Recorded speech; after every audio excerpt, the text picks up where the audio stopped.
Hello friends, let's enjoy study with Pawan. चलो, आपका स्वागत है। आज मैं लेकर आया हूँ क्लास 11 का पॉलिटिकल साइंस का चैप्टर नंबर 3, चुनाव और प्रतिनिधित्व। देखिए, ये क्लास 11 में दो बुक है पॉलिटिकल साइंस की, और क्लास 12 में भी दो बुक है पॉलिटिकल साइंस की। तो ये क्लास 11 का पॉलिटिकल साइंस का पार्ट 1 बुक का जो है चैप्टर नंबर 3 है, चुनाव और प्रतिनिधित्व। ठीक है, इससे पहले मैं जो है 2 चैप्टर का वीडियो करवाकर मैं अपने channel let's enjoy study with Pawan पर डाल चुका हूँ, वहाँ जाकर देख सकते हैं, या फिर मैं उसका लिंक अपने डिस्क्रिप्शन बॉक्स में डाल दूंगा, वहाँ जाकर भी देख सकते हैं। देखिए, मैं इस वीडियो में केवल उन्हीं हाईलाइट्स पॉइंट को पढ़ूंगा जो आपके एग्जाम के पर्सपेक्टिव से, यानी आपके बीपीएससी टीआरई के लिए और स्टेट के एग्जाम के लिए काफ़ी ज़्यादा इंपॉर्टेंट होने वाला है। तो ये स्टार्ट करते हैं इस वीडियो को। देखिए, इसमें पहला पॉइंट है, पहला पेज जो है इसमें कुछ इंपॉर्टेंट कंटेंट्स नहीं है हाईलाइटेड जो आपके एग्जाम के पर्सपेक्टिव से इंपॉर्टेंट हो।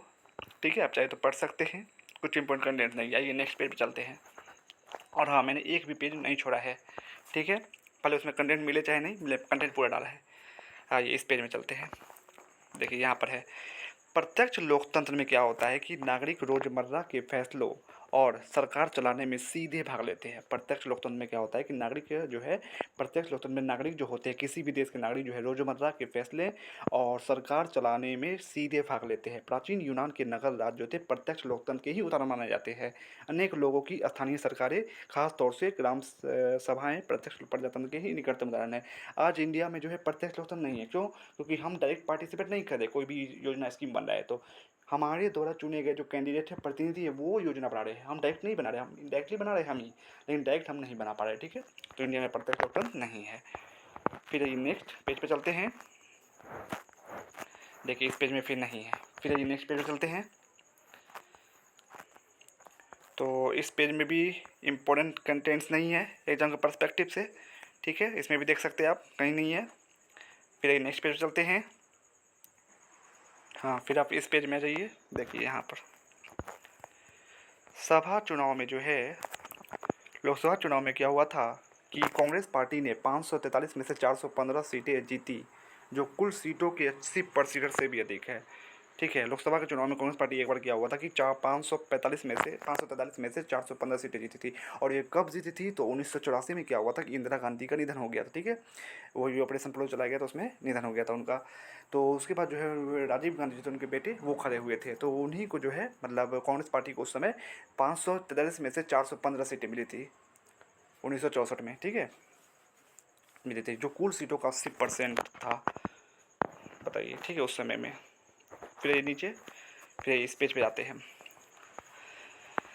इस व्यवस्था में इस व्यवस्था में जिस प्रत्याशी को अन्य सभी, देखिए इस व्यवस्था मतलब क्या, आगे हम बता देंगे किस व्यवस्था में। तो इस व्यवस्था में क्या होता है कि जिस प्रत्याशी को अन्य सभी प्रत्याशियों से अधिक वोट मिले होते हैं, उसे ही निर्वाचित घोषित कर दिया जाता है। विजयी प्रत्याशी के लिए जरूरी नहीं कि उसे कुल मतों का बहुमत ही मिले। इस विधि को जो सबसे आगे वही जीते प्रणाली, यानी first past the post system, ये आपके जो है टीआरई 1 में क्लास 9-10 का जो एग्जाम हुआ था पॉलिटिकल साइंस में, ये पूछा हुआ क्वेश्चन है। ठीक है, कहते हैं first past the post system, इनमें से किन देशों में first past the post system, इस टाइप का क्वेश्चन पूछा था। ठीक है, चुनावी दौर में जो प्रत्याशी अन्य सभी प्रत्याशियों के मुकाबले सबसे आगे निकल जाते हैं, वही विजयी होता है। इसे बहुलवादी व्यवस्था भी कहते हैं। यानी इंडिया में जो यही व्यवस्था है, इस व्यवस्था को क्या बोलते हैं? जो सबसे आगे वही जीते, या फिर first past the post system, इसी को बहुलवादी व्यवस्था कहते हैं। जैसे सपोज दैट 20 सीट पे जो है इलेक्शन लड़ रहे हैं, तो जरूरी नहीं कि आपको बहुमत आए, यानी 11 सीट है, नहीं। 20 सीट में अगर 5 सीट भी आ गया, आपको सबसे ज़्यादा 5 सीट, बाकी अन्य जो है कैंडिडेट को 5 से कम सीट आया है, तो आप जीत जाइएगा। भले आप बहुमत में हो चाहे नहीं हो, आपको सबसे ज़्यादा सीट मिला, बस आप जीत गए। ठीक है, बहुमत से कोई मतलब नहीं रहता है। इंडिया में भी इसी तरह का सिस्टम है, बस बहुमत होना चाहिए।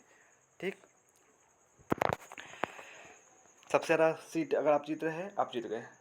50 को सीट में भले आपको 25 आया चाहे नहीं, 10 ही आया है, लेकिन सबसे ज़्यादा आप ही को आया है, तो आप जीत गए। इस तरह का सिस्टम भारत में भी है।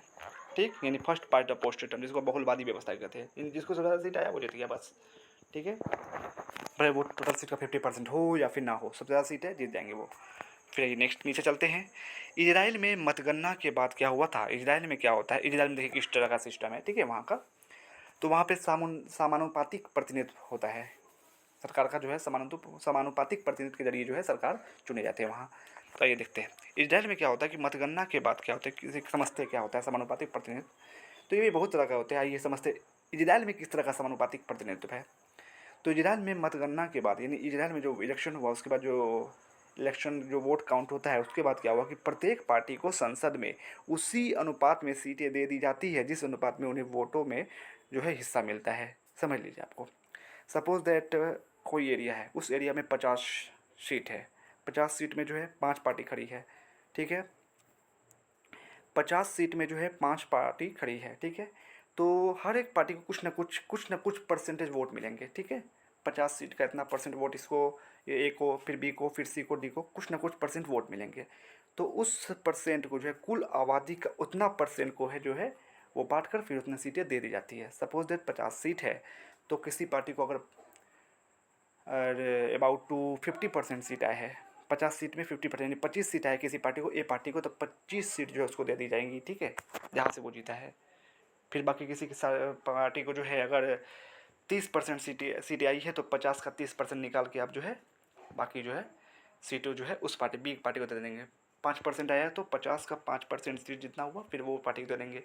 तो जो जो पार्टी जितना परसेंट जो है सीट लाती है, वोटें हासिल करती है, उतना परसेंट उसको सीटें दे दिया जाता है। यानी अगर किसी एरिया का आबादी 100% है तो 10% अगर कोई पार्टी वोट हासिल किया है तो 10% जो उसको सीट दे दी जाएंगी। यानी उसमें क्या होता है कि कोई भी सीट मतलब बेकार नहीं जाता है, किसी का वोट जो है A B C D E, अगर पाँचों पार्टी इलेक्शन लड़ा है तो पाँचों कुछ ना कुछ सीटें हाथे लगती है, ठीक है। तो इस तरह का सिस्टम इजराइल में है।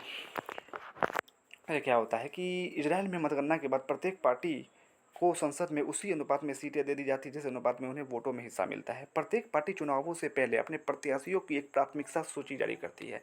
जितनी भी पार्टी है वो क्या करती है, अपने प्रत्याशियों की लिस्ट जारी करती है। A B C D suppose that 4 party है तो चारों पार्टी क्या करेगी, अगर 40 सीट है किसी एरिया में, 40 सीट पर 40 आदमी का नाम देगी, चारों party A B C D चारों आदमी जो है मतलब चारों पार्टी जो है वो 40 आदमी का नाम देगी, ठीक है, क्योंकि 40 सीट पर ही इलेक्शन लड़ रहा है, नाम देती है और अपने आप उतने ही प्रत्याशियों को उस प्राथमिकता सूची से चुन लेती है जितनी सीटें का कोटा उसे दिया जाता है। तो सपोज दैट 40 सीट है तो वो 40 और 4 पार्टी जो है ए बी सी डी वो 40 आदमी का नाम दी और 40 आदमी से सपोज दैट किसी को 10% सीट मिला तो 40 का 10% कितना हो गया, ठीक है, 4 सीट। तो शुरू वाला जो 4 है यानी 40 आदमी का नाम है, शुरू वाला 4 को वो प्राथमिकता सूची वाला ये, फिर सेकंड में ये, थर्ड, तो शुरू वाला 4 आदमी को जो है वो सब मतलब सरकार में फिर उसको जगह मिल जाता है, ठीक है।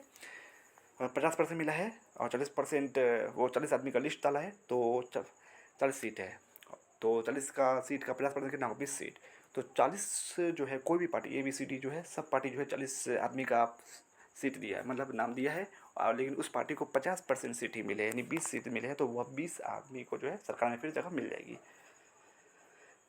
ठीक है। तो प्रत्येक को उस प्राथमिक सूची में चुन लिए थे जितनी सीटों का कोटा उसे दिया जाता है। चुनावी की इस व्यवस्था को समानुपातिक प्रतिनिधित्व प्रणाली कहते हैं। तो इस तरह की प्रणाली क्या बोलते हैं, समानुपातिक प्रतिनिधित्व प्रणाली कहा जाता है। इस प्रणाली में किसी भी पार्टी को उतनी ही प्रतिशत सीटें मिलती है जितने प्रतिशत उसको वोट मिले हैं, ठीक है, यानी जितना परसेंट वोट मिला।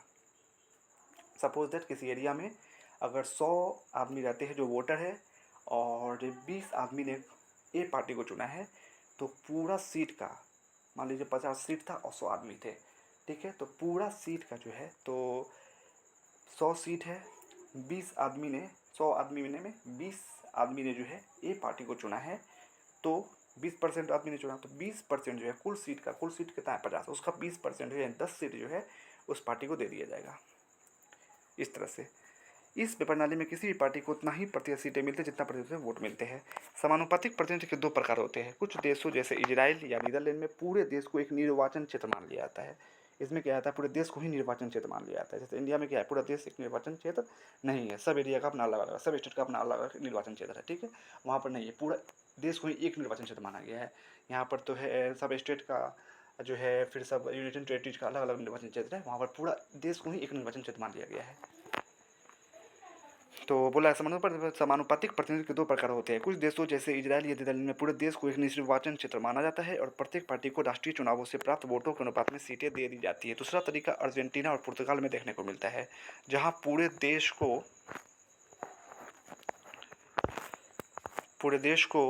बहुसदस्यीय निर्वाचन क्षेत्र में बांट दिया जाता है, ठीक है। तो इजराइल में क्या होता है, नीदरलैंड में पूरे देश को एक निर्वाचन क्षेत्र माना जाता है और वहीं आप देखें जो है अर्जेंटीना पुर्तगाल में जो है पूरे देशों को भारत की तरह कई सारे निर्वाचन क्षेत्रों में बांट दिया जाता है। प्रत्येक पार्टी प्रत्येक निर्वाचन क्षेत्र के लिए अपने प्रत्याशियों की एक लंबी सूची जारी करती है, ठीक है। प्रत्येक पार्टी प्रत्येक निर्वाचन क्षेत्र के लिए जो है एक लंबी सूची जारी करती है, जिसमें उतने ही नाम होते हैं जितने प्रत्याशियों को उस निर्वाचन क्षेत्र से चुना जाना है। इन दोनों ही रूपों में मतदाता राजनीतिक दलों को ही वोट देते हैं, ना कि किसी आदमी को, प्रत्याशी को, ठीक है। उसमें राजनीतिक दलों को वोट होता है, ना कि किसी आदमी को देते हैं, ठीक है। राजनीतिक दलों को ही वोट देते हैं। जितना परसेंट राजनीतिक दलों को वोट हासिल हो उतना परसेंट उसको सीटें दी जाती है। उस सीट पर वो जिसको भी, मतलब वो पार्टी जिसको भी सरकार में जगह दे। वहाँ मतलब कहाँ, इजराइल में जो है विधायिका को, जैसे यहाँ विधायिका को संसद बोलते हैं, तो वहाँ पर विधायिका का बोलते हैं इजराइल में नेसेट। ये क्वेश्चन बन रहा है, ठीक है। नेसेट के चुनाव जो है प्रत्येक 4 वर्ष पर होते हैं। जैसे विधायिका को भारत में संसद बोलते हैं, तो इजराइल में उसको नेसेट बोलते हैं। और नेसेट का संसद में का इलेक्शन जो है यहाँ पर जो है 5 साल पे होता है, और वहाँ पर जो है 4 साल पे होता है। विधायिका में सीट पाने के लिए न्यूनतम 3.25% वोट मिलने चाहिए। इससे प्रायः बहुदलीय गठबंधन सरकारें बनती है, ठीक है। विधायिका में अगर सीट पाना है, संसद में सीट अगर लाना है, तो कम से मिनिमम क्राइटेरिया है 3.25% जो है उसको वोट आना चाहिए, तभी उसको जो है सरकार में जगह मिलेगी, तो नहीं मिलेगी। देखिए यहाँ आप देख सकते हैं, पार्टी का नाम इजराइल का लिकुड है, जिसे कुल मतों का 23.40% मत हासिल हुए, यानी 30 सीटें मिली। तो कुल सीटें थी 120, ठीक है। कुल मत मिला 23.40, तो आप 120 का 23.40% निकालिए, जितना सीटें आएगा उतना सीटें दे दी जाएंगी। तो यहाँ आप समझ सकते हैं अच्छे से। जैसे यहाँ देखिए इजराइल के जो है सभी पार्टी है, ये सास, इजराइल वेटुनो, यूटीजी, इजराइल का वाम पक्ष। जैसे आप यूटीजे के देखें तो 4.99% जो है 99% जो है वो वोट हासिल किया है। तो 120 सीट का 4.99% अगर निकालते हैं तो 6 सीट आएगा। 6 सीट उस पार्टी को दे दी गई, यूटीजे को, इस तरह से, ठीक है। फिर नेक्स्ट पेज पर, भारत में हमने समानुपातिक प्रतिनिधित्व प्रणाली को केवल अप्रत्यक्ष चुनावों के लिए ही सीमित रूप में अपनाया है। मैंने शुरू में ही कहा था कि समानुपातिक प्रतिनिधित्व प्रणाली क्या होता है, बहुत तरह के होते हैं। इजराइल में भी वही सिस्टम है, समानुपातिक प्रतिनिधित्व प्रणाली। इंडिया में भी है, लेकिन यहाँ पर क्या है, राष्ट्रपति का चुनाव जो है इस प्रणाली में किया जाता है। समानुपातिक प्रतिनिधित्व प्रणाली को केवल अप्रत्यक्ष चुनावों के लिए ही सीमित रूप से अपनाया गया है। क्यों? क्योंकि राष्ट्रपति को हम लोग डायरेक्ट नहीं चुनते हैं, हमारे द्वारा चुने गए प्रतिनिधि चुनते हैं, इसलिए हम अप्रत्यक्ष रूप से पार्टिसिपेट होते हैं राष्ट्रपति के इलेक्शन में। तो राष्ट्रपति जिस व्यवस्था के तहत चुने जाते हैं, समानुपातिक प्रतिनिधित्व प्रणाली के तहत चुने जाते हैं, ठीक है। हमारा संविधान राष्ट्रपति, उपराष्ट्रपति, राज्यसभा और विधान परिषदों के चुनाव के लिए समानुपातिक प्रतिनिधित्व प्रणाली का एक तीसरा और जटिल स्वरूप प्रस्तावित करता है। तीसरा क्यों बोला? क्योंकि इजराइल में क्या था कि पूरा देश ही एक निर्वाचन क्षेत्र था, और जितना भी कोई भी पार्टी को जितना परसेंट वोट आ रहा था उतना सीटें दे दी जाती थी। ये पहला सिस्टम हो गया। दूसरा में क्या था कि पूरा क्षेत्र को ही अलग अलग निर्वाचन क्षेत्रों में बांट दिए है। फिर जितनी भी पार्टी है सभी निर्वाचन क्षेत्रों के लिए जो है अपनी अपनी जो है मतलब कैंडिडेट का लिस्ट जारी कर रहा है, और जिसको फिर जितना सीट जीत रहा है वो उसको अपना सीट दे दी जा रहा है। भारत में भी क्या है, समानुपातिक प्रतिनिधित्व प्रणाली है, लेकिन किसके इलेक्शन में? राष्ट्रपति, उपराष्ट्रपति, राज्यसभा के सदस्य और विधान परिषद के सदस्य के लिए चुनाव जो होते हैं वो समानुपातिक प्रतिनिधित्व प्रणाली की तीसरी जटिल व्यवस्था है, ठीक है। तो आप दोनों में अंतर है वो देख सकते हैं, पढ़ सकते हैं। देखिए यहाँ पर समानुपातिक प्रतिनिधित्व में क्या होता है कि जो विजयी उम्मीदवार को वोटों का बहुमत हासिल होता है, ठीक है। इजराइल और नीदरलैंड में क्या है, इजराइल और नीदरलैंड जो किसके उदाहरण है, समानुपातिक प्रतिनिधित्व प्रणाली के उदाहरण है, ठीक है। फिर नेक्स्ट पेज चलते हैं। यहाँ देखिए, प्रत्येक राज्य को राज्यसभा में सीटों का निश्चित कोटा प्राप्त होता है। एकल संक्रमणीय प्रणाली। तो देखिए राज्यसभा के चुनावों में समानुपातिक प्रतिनिधित्व प्रणाली जो होती है भारत में यूज होती है। राज्यसभा के चुनाव में समानुपातिक प्रतिनिधित्व का एक तीसरा स्वरूप जो है हमें भारत में राज्यसभा चुनावों में देखने को मिलता है। इसे एकल संक्रमणीय मत प्रणाली भी कहते हैं। प्रत्येक राज्य को राज्यसभा में सीटों का निश्चित कोटा प्राप्त है, प्रत्येक राज्य को है।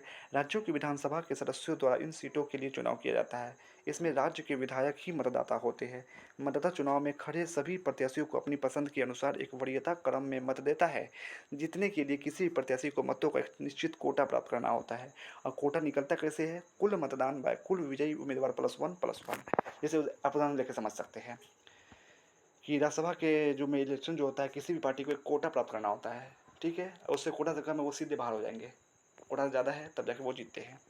जैसे कोटा क्या है फॉर्मूला, कि जैसे उदाहरण के लिए यदि राजस्थान के 200 विधायक को राज्यसभा के लिए 4 सदस्य चुनना है, राज्यसभा सदस्य कौन चुनता है? ये विधानसभा के सदस्य चुनते हैं, ठीक है, विधानसभा के सदस्य चुनते हैं। तो बोला कि उदाहरण के लिए यदि राज्यसभा के 200 विधायक को मतलब यानी एचपी में मतलब राजस्थान में जो है 200 क्या है सीट है विधानसभा के, तो 200 विधायक भी होंगे। उसको राज्यसभा का अगर 4 सदस्य चुनना है तो उसका कोटा क्या होगा, यानी प्रत्येक चारों सदस्य को कम से कम कितना वोट हासिल करना होगा। तो फॉर्मूला है कुल मतदान, मतलब 200 विधायक होंगे बटा कुल विजयी उम्मीदवार 4 ही होंगे क्योंकि 4 ही सीट है। अब +1 यानी 200/5 फिर +1 यानी 41 वोटों की जरूरत पड़ेगी। 41 से अगर कम है तो सीधे वो हार गए। 41 या 41 से ज़्यादा होना चाहिए, ठीक है। जब मतदान गणना होती है तब उम्मीदवारों को प्राप्त प्रथम वरीयता वोट गिना जाता है।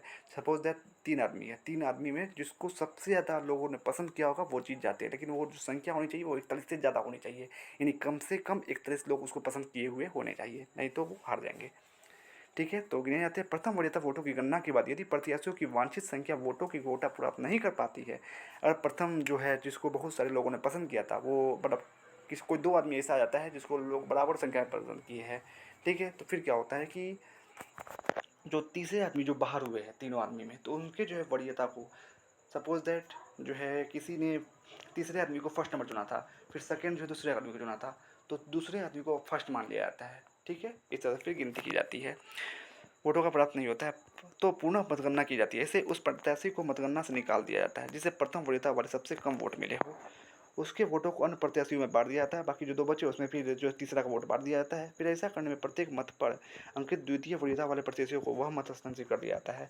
इस प्रक्रिया को तब तक जारी रखा जाता है जब तक वांछित संख्या 4 के बराबर, यानी 4 को सीट यानी 4 को प्रत्याशी जीतना चाहे, तब तक ये क्रम चलता रहता है, ठीक है। फिर आइए नेक्स्ट पेज पे चलते हैं। देखिए इस पेज में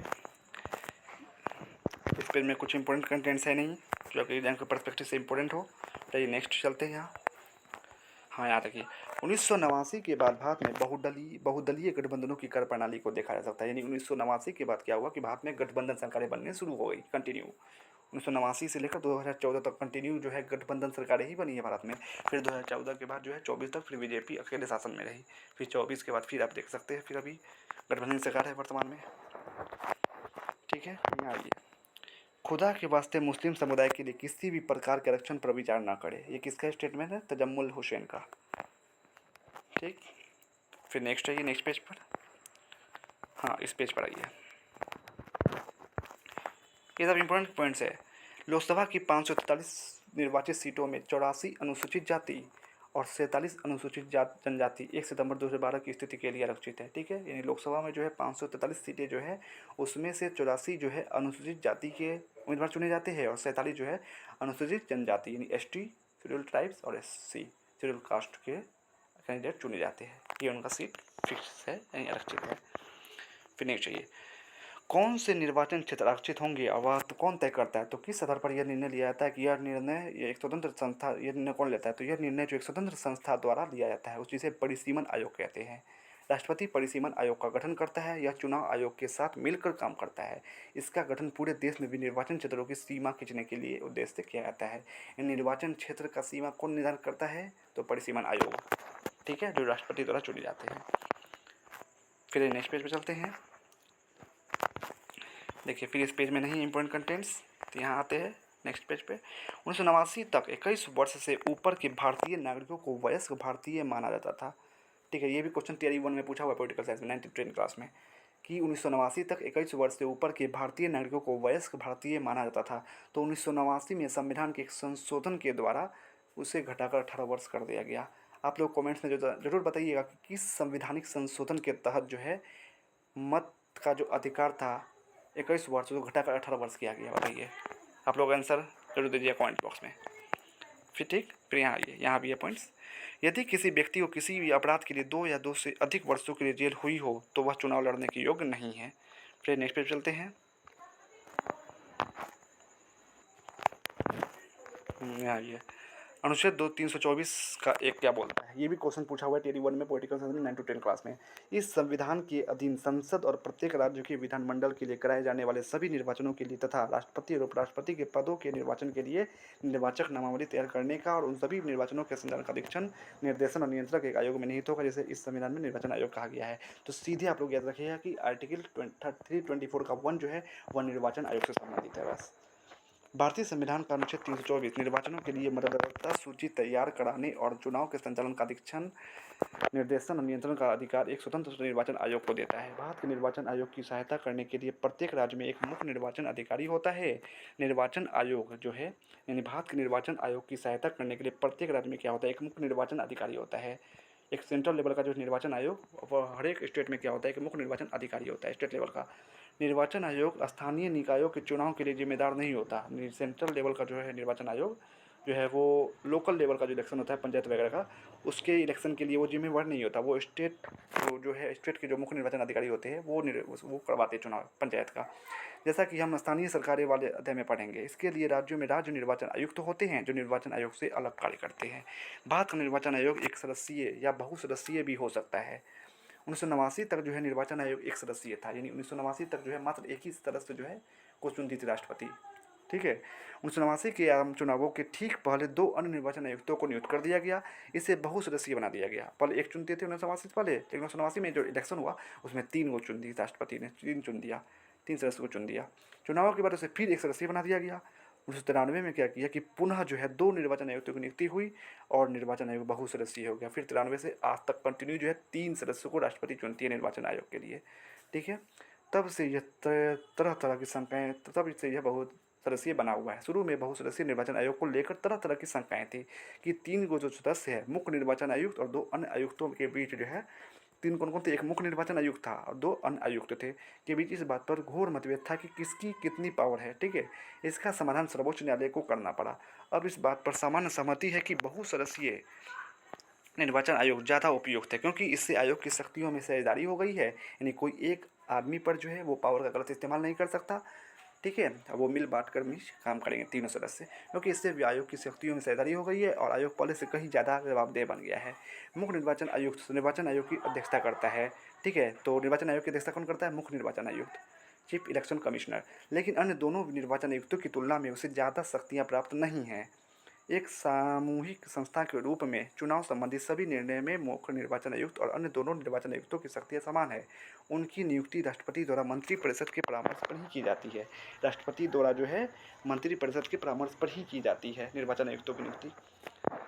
संविधान मुख्य निर्वाचन आयुक्त और निर्वाचन आयुक्तों के कार्यकाल की सुरक्षा देता है। संविधान मुख्य निर्वाचन आयुक्त और निर्वाचन आयुक्तों के कार्यकाल की सुरक्षा देता है। उन्हें 6 वर्ष के लिए अथवा 65 वर्ष की आयु तक जो पहले पूरा हो जाए उसे नियुक्त किया जाता है। ठीक है, मुख्य निर्वाचन आयुक्तों का। मुख्य निर्वाचन आयुक्तों को कार्यकाल समाप्त होने के पूर्व राष्ट्रपति द्वारा हटाया जा सकता है, पर इसके लिए संसद दोनों सदनों को विशेष बहुमत से उसको पारित करना होगा। विशेष बहुमत का अर्थ क्या है? तो विशेष बहुमत का क्या अर्थ होता है? देखिए, उपस्थित और मतदान करने वाले सदस्यों का 2/3 बहुमत प्लस सदन की कुल सदस्य संख्या का साधारण बहुमत, ये दोनों मिलकर ही जो है विशेष बहुमत होता है। उपस्थित तथा मतदान करने वाले सदस्यों का 2/3 बहुमत और सदन की कुल सदस्य संख्या का साधारण बहुमत दोनों होना चाहिए, तभी जाकर वो विशेष बहुमत होगा। ठीक है, फिर नेक्स्ट चलते हैं। हाँ, यहाँ एक देख लीजिएगा। 1992 में क्या हुआ था कि अमेंडमेंट के जरिए एक राज्य निर्वाचन आयुक्त बनाया गया। 1992 में अमेंडमेंट के जरिए ही एक राज्य निर्वाचन आयोग बनाया गया, पहले नहीं था ये 1992 से पहले। फिर नेक्स्ट पेज चलते हैं। हाँ देखिए, सुकुमार सेन जो थे भारत के पहले मुख्य निर्वाचन आयुक्त थे। पारित इस आशय का एक प्रतिवेदन राष्ट्रपति को भेजना होगा। मतलब इस किसका था, ये कंटेंट इसका था कि जो हटाया जा सकता है। ठीक है, मुख्य निर्वाचन आयोग को भी जो है संसद दोनों सदनों को विशेष बहुमत से अगर कोई प्रस्ताव जो है वो पारित कर देती है तो और राष्ट्रपति को भेज देती है, राष्ट्रपति भी बोल देता है ठीक है इस पर कार्रवाई की जाए, तो फिर उसके बाद मतलब वो हो साबित हो भी जाता है, तो फिर मुख्य निर्वाचन आयुक्त जो अपने पद से इस्तीफा इसको हटा दिया जाता है। फिर यहाँ आइए, निर्वाचन आयोग के पास बहुत ही सीमित कर्मचारी होते हैं। वह प्रशासनिक मशीनरी की मदद से चुनाव कराता है। ठीक है, इलेक्शन के समय क्या होता है, जितने भी प्रशासन होते हैं जो सेंट्रल गवर्नमेंट स्टेट गवर्नमेंट के अंदर होते हैं वो सारा निर्वाचन आयोग के अंदर अपने आप चले जाते हैं। ठीक है, चुनाव प्रक्रिया के दौरान जो है राज्य और केंद्र सरकार के प्रशासनिक अधिकारियों को चुनाव संबंधी कार्य दिए जाते हैं और इस संबंध में निर्वाचन आयोग का उन पर पूरा नियंत्रण हो जाता है। ठीक है, फिर नेक्स्ट पेज पर चलते हैं। पिछले 65 वर्षों में लोकसभा के 16 इलेक्शन हो चुके हैं। फिर नेक्स्ट पेज पे देखिए, इस पेज में भी कुछ इंपॉर्टेंट कंटेंट्स है नहीं। ठीक, फिर आइए नेक्स्ट पेज पर चलते हैं। देखिए लास्ट पेज है, इसमें कुछ इंपॉर्टेंट कंटेंट्स है नहीं। तो वीडियो कैसा लगा कमेंट्स में ज़रूर बताइएगा। अच्छा लगा तो प्लीज़ प्लीज़ प्लीज़ मेरे चैनल को सब्सक्राइब करें, शेयर करें, लाइक एंड कमेंट्स जरूर करें। बाकी मैं चैप्टर नंबर 1 और 2 का जो है क्लास 7 का पॉलिटिकल साइंस का जो है वीडियो का लिंक मैं अपने डिस्क्रिप्शन बॉक्स में डाल दूँगा, वहाँ जाकर देख सकते हैं। बाकी मैं क्लास 9 का और 10th का भी जो है पॉलिटिकल साइंस का एनसीईआरटी और एससीईआरटी दोनों बुक का जो कंटेंट्स मैं अपने चैनल पर डाल चुका हूँ। उसका प्लेलिस्ट का लिंक मैं अपने डिस्क्रिप्शन बॉक्स में डाल दूँगा, वहाँ जाकर देख सकते हैं। Thanks for watching and subscribe for more please.